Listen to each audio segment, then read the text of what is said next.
actually going to play for you a pre-recorded conversation.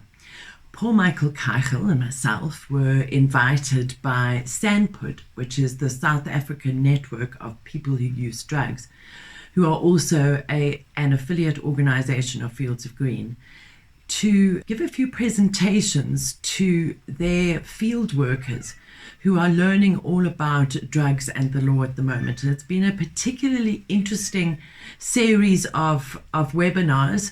Charles has sat in on some of them, Paul-Michael and myself. There's breakaway sessions within the Zoom. It's really amazing how everybody can get together, 30 people in a room, and have online and have a really, really constructive time. The field workers are incredibly engaged because they are the network of people who use drugs, so they are completely connected to the issue.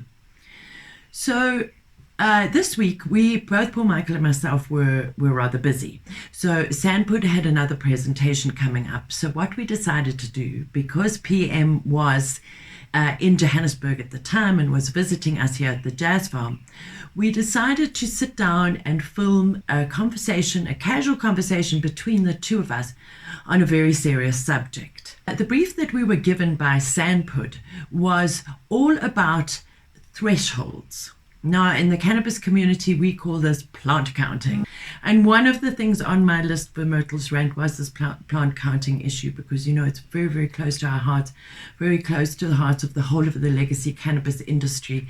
And I don't think that this issue has been addressed enough worldwide. You know, Germany has just said some ridiculous amount of plants, like 2 plants per person. And of course, nothing about the bottles of whiskey. So Paul-Michael came to visit us here at the Jazz Farm, and we filmed this conversation, which we are now sending out to you. Thank you very much to SANPUD for giving us permission. And we're also giving a shout out to our brothers and sisters at SANPUD and the amazing, amazing work that they do. It really is, it's incredibly difficult, the conditions that people work under and the issues that they have to deal with. So we really do salute the brave people of SANPUD. So I hope you enjoy this conversation between myself, Paul-Michael Keichel, the head of Fields of Green for All's legal team. Hello to all of our SANPUD colleagues and welcome to the Hotbox studio.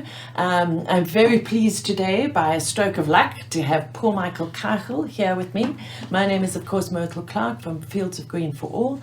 Paul-Michael is from Cullen & Associates and the head of our legal team here at Fields of Green for All. So unfortunately, we couldn't be with you in person on the Zoom session, but we decided that we'll record a little something, seeing as we are right here at the Hotbox show here at the Jazz Farm. And what we're going to do today in the broader topic of drug decriminalization, we're going to speak about this very, very wide, intricate topic called thresholds and amounts. And now this is, of course, one of our 10 crisis points. In my last presentation, I went through those 10 crisis points, and you can, of course, find them at fieldsofgreenforall.org.za, and you can just search 10 crisis points on our blog page, and it outlines what those points are. Now, this whole issue in our world is about plant counting. How much dacha you are allowed to have on you, how much you're allowed to grow, how much you're allowed to be storing. Obviously, for now, it's only storing in your private space. But then this also stretches out to how much do you consume it personally, and so on. So that's our topic for today. And thank you so much to Angela and Klaus and everybody at SANPUD for bringing up this incredibly important issue. It's actually an international issue as we see cannabis regulations being perpetrated all around the world, in Europe, of course, in the Americas. This issue of thresholds and plant counting is certainly a very, very topical one. So without any further ado, as they always say on a YouTube video, let's kick this off with, what does plant counting mean for you, PM? Thanks, Mert. Well, firstly, we're not coming to you in a vacuum. We ourselves, I might be a lawyer and you might be an activist, but we, like you, are people who use drugs. some of them legal, some of them illegal, and plant counting and thresholds. Well, I suppose the first thing to say is that cannabis is this first toe in the water. You've been saying it for years that cannabis is the gateway drug to reasonable and rational drug reform, or reasonable and rational drug law.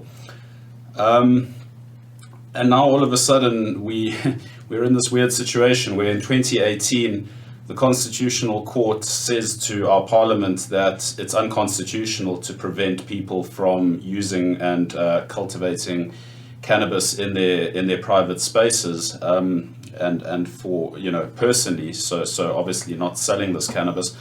But the Constitutional Court didn't impose this concept of limiting the number of plants or the weight of cannabis that anybody has in their possession. And this is something that Parliament has decided unilaterally is something that they're going to do. And it's something that, as a lawyer, I say is open to constitutional challenge, because we've always proceeded by way of analogy. One of the primary things that we did when we started fighting the trial of the plants is to say, we just want to be treated as poorly as tobacco and alcohol users. And Myrtle, we've been saying this for ages, but nobody comes and kicks down your door or arrives purportedly in terms of some act of parliament and counts the number of bottles of wine or the number of bottles of whiskey, or for that matter, the number of cartons of cigarettes that you have in your home. And we're going to say that that's arbitrary and irrational, because ultimately, just because these are legal drugs that have been endorsed by Western society for a number of decades or a number of centuries, doesn't change the fact that they are drugs, and that these are per se harmful drugs that Parliament apparently doesn't think that it needs to set a threshold on. So why is it that all of a sudden the lawmakers and the enforcers of the law think that it's okay to come onto your personal private property and start telling you that if you've got more than a certain number of plants, you are now a criminal in terms of some act of Parliament? It's, in my view, it's not only madness, hypocritical, but it's fundamentally unconstitutional. I think, and I've said this so many times, that I think it's got to do with laziness and it's got to do with ignorance. So the laziness certainly refers to doing your research properly and not just cutting and pasting the law from somewhere else. So we've seen in the news lately that Germany are now going to restrict the Germans to 2 plants. So I'm not sure exactly what you would do with 2 plants. Myself, as a heavy cannabis user, what I would do with 2 plants. Also, I think Canada has a restriction of 4 plants. Switzerland, which was one of the first private home grow countries, is I think 6 or 8 plants. And the latest iteration of the Cannabis for Private Purposes Bill, I think, was 15 plants. But 8 to 15 years in jail if you had more plants than that. And my question is always, and this was my question very, very bluntly and very, very openly in the last, do you remember? Yeah. In the last time we presented to Parliament for the Private Purposes Bill, and I said to them, who is going to come and count my plants? Who is going to do that? Can you imagine over 70 murders a day now in South Africa, and they're going to send the police around counting people's dacha plants? Are they going to go to the very, very remote communities in, say, Pondoland, where you have to park your car and you have to walk through a river and then 3 hours through the mountains to go and find the fields? And then are you going to go 1, 2, 3, 4? Or are you going to say, no, it's too much, and you're going to spray them all with glyphosate, Or are you going to go to the Northern Cape? Are you going to row across the Orange River in your little boat to go to the islands to go and bust the rusters for growing too many plants? So it's just not rational. It really isn't, and that's why I say that that parliamentary committee are lazy because of the cut and paste, and I say that they're ignorant because we have the scale of harms from Professor David Nutt. That is something that I would really urge the participants to look up. You can just search scale of harms on our website and you'll find lots of information about that. You'll find the diagram. Of course, in our, which way can I go here on the camera? In our manifesto, there's the scale of harms diagram from Professor David Nutt et al., who came, this is old research now, with what's the most dangerous drug? Alcohol is at the top. all the way down to psilocybin mushrooms at the bottom. And we need regulations according to harm. But of course, as you know, the harms have never been ventilated in court, so... No, they haven't been. I mean, I suppose to a limited degree they were, because the Constitutional Court, our Constitutional Court in 2018, seemed to recognize, I mean, it doesn't seem to have filtered down in the judgment, but we were certainly there when this was being argued. And you'll recall that Justice Cameron threw up his hands at one stage, I think to Reg Willis, Advocate Reg Willis, and said, but come on, we all know that this isn't as harmful as tobacco and alcohol. You know, do we even need to debate this issue? Which then, you know, going back to the scale of harms, it seems to be almost trite at this point. You know, do we really need to prove that this is less harmful than tobacco and alcohol? And the fact is that we actually don't, because the onus of proof, as it turns out, in terms of our constitution, not the German constitution, not the Canadian constitution, which is why I say that we cannot use them as examples, because we are a unique liberal democracy with its own constitution and its own laws. What it says is that if an act of parliament, a law of general application, is going to purport to limit the rights that are promised to us in terms of the Bill of Rights, which the Constitutional Court has already said to us includes the right to personally use and cultivate cannabis in a private space, then it needs to do so mindful of things, and this is section 36 of our Constitution, such as a rational connection between the limitation and what it's trying to achieve. Exactly. Now, but that's the point. So how is it that all of a sudden, arbitrarily, you were once on 8 adult plants, but now, because people have kicked and screamed, you're on 15? So is Parliament really going to, with a straight face, or our lawmakers going to go a second round in the Constitutional Court and say, well, actually, we had some sort of science that showed that 8 plants actually wasn't that harmful for an individual, but we have a rational basis for now limiting you to 15 plants. All of a sudden, we've scientifically and rationally determined that this is harmful for an individual. So I think it's very, very clear that they're not going to be able to prove that. And therefore, all of this concept of plant counting is per se unconstitutional. And for that matter, and it's a point, you know, sometimes I feel like a broken record, but the Constitutional Court didn't say that it didn't refer only or exclusively to personal consumption. It said personal use. Now, if I'm growing cannabis for cattle fodder, and this is my private herd of cattle, and I'm not going on to sell those cattle, I mean, per se, that's personal private use. Similarly, if I want to surround my 20-hectare farm with a hedge of cannabis, why am I not allowed to do that? The Constitutional Court said that I have the right to do that. So, you know, it just begs this question, you know, who is making these decisions? Which prohibitionist in Parliament is influencing all of these people that the answer keeps being no? We're only going to let you go so far because we've arbitrarily decided that beyond that point you're doing too much harm to yourself and you're doing too much harm to society. When they're unable to prove it. We know that they're unable to prove it. They're totally unable to prove it, and we get these big contradictions in this parliamentary hearings, you know. I hope that nobody who's watching this today has to sit through those incredibly painful, it takes us days, we have PTSD.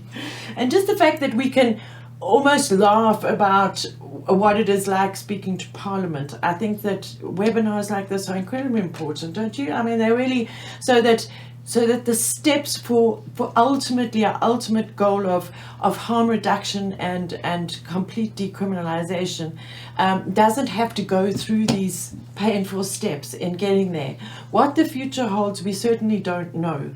But I know I've just come back from Nigeria, and the conference, it was the 14th biennial conference on research and information about substance abuse. Big long thing, and a whole lot of it was about harm reduction, and I think that is maybe what Parliament are trying to do. They're trying to reduce the harms, but they don't know what the harms are. And they forget the harms of dragging you through the criminal justice system. They forget that you're supposed to put that on the scales. Yeah, no, they do, because what's that? Oh, that's just the cannabis people, you know, who actually have to pay for it. Set aside the time, give up our jobs, all of that thing, raise the money for the legal team, because the legal team also have to pay the rent and feed the family. Turns out, you know, yeah. I mean, one can't expect ad nauseum. We've been doing this for 12 years for our legal team to now like work pro bono again. You know, it's just that's how it is.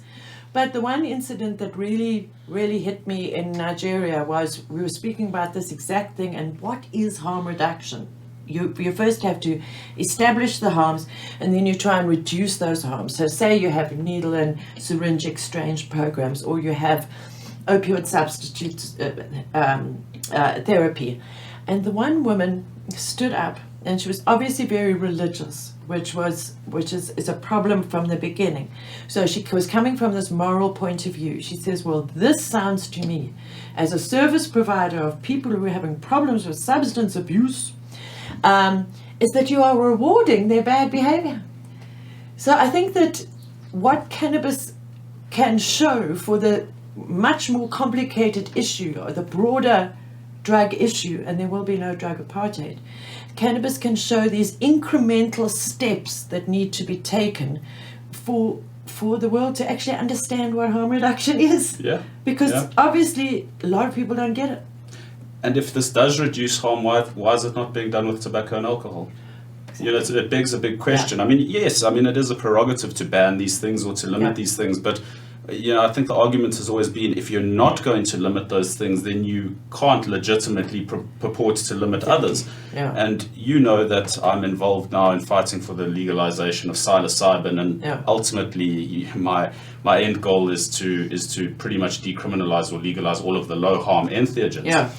Are we going to face this time and time again? You know, are we going to get this right with cannabis and have, you know, use the lessons and not make the same mistakes again with cannabis? Or as the dominoes fall and each of these entheogens are legalized, which I think is inevitable. Unfortunately, we seem to piggyback off foreign jurisdictions, but each time are we going to have this fight? Are they going to now say, okay, you know, you can have 12 dried psilocybin mushrooms in your presence, but as soon as you've got 13, now you're going to go to prison for a number of years. You know, when does this madness stop, and when does our thinking actually shift meaningfully so that we're actually looking at the fact that there is no war on drugs, there's this war on drug users, and actually by implementing and enforcing this war on drugs, we're actually ruining lives. We're harming nobody.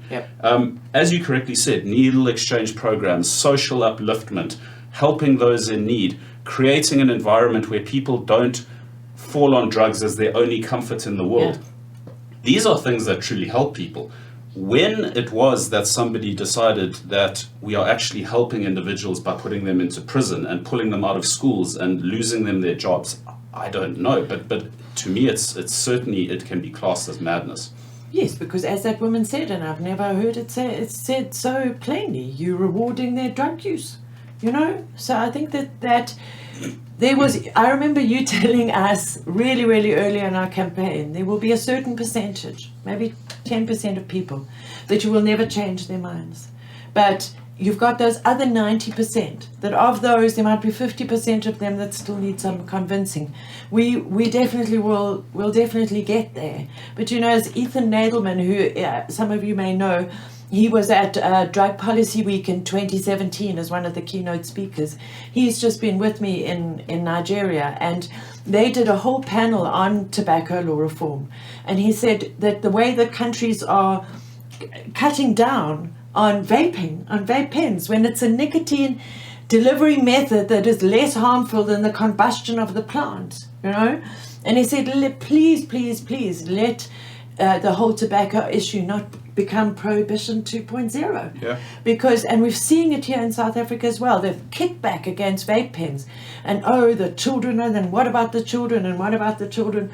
Now, I actually voice recorded his speech about what about the children. He said they will always revert to that when it comes to harm reduction measures. And you should be much happier that the kids are vaping at 15 and not smoking cigarettes at 15. And then he said that they have the scientific evidence to show that if you are 30 years or under now, today, in this world, doesn't matter where you are in the world, you are 90% less likely to die from tobacco-related illness than everybody who's over 30. because in the short amount of time with vaping, we've managed to introduce these harm reduction measures, whether they've been accepted by the government or not. I found that very interesting to say we have actually, I mean, how long has vaping been going? Maybe 6 years or so, 6 years or so, 10 years, since you could buy a little twist, whatever. Yeah. So I don't know, temporal distortion. I've been stoned the whole time. exactly.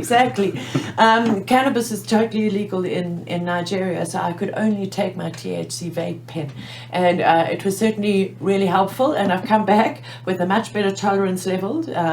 So that little tolerance break, you see, so I can take my tolerance break. I did not, it hardly even crossed my mind when I was in Nigeria that I could really do with the spliff.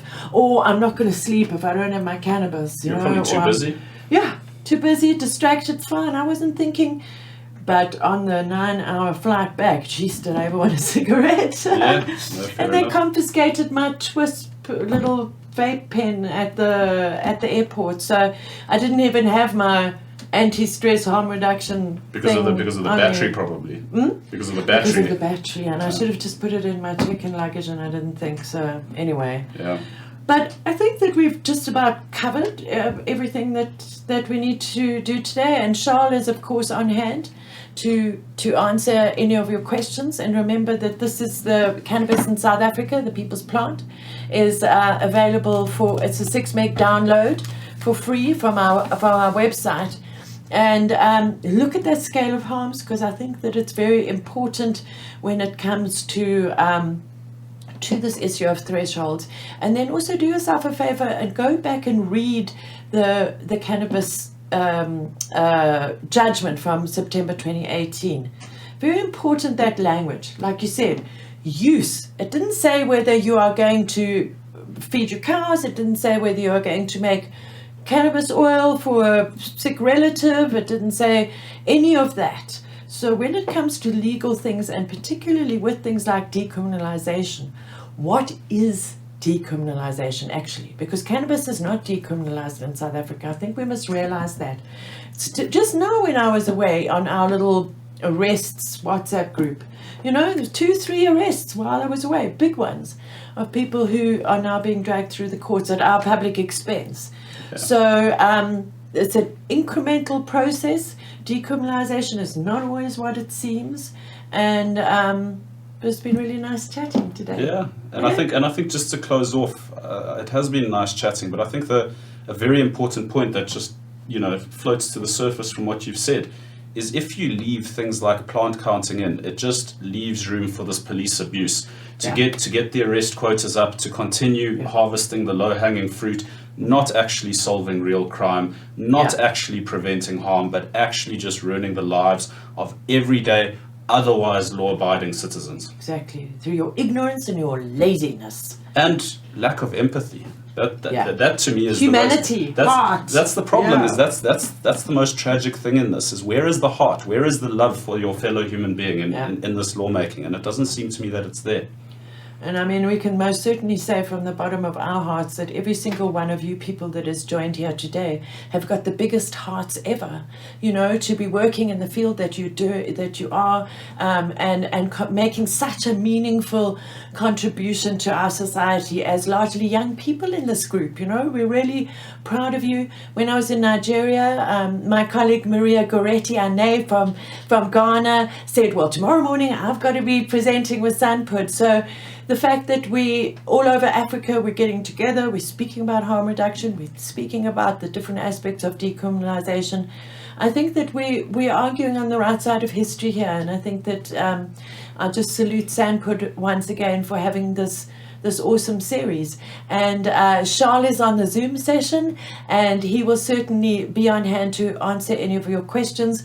And remember that he is actually our victim support member of our crew, of our Stop the Cops and Join the Q campaign. So he'll tell you more about that and answer any questions that you have. And I hope you enjoy the rest of the session. Thanks for inviting us. Bye. Ciao for now.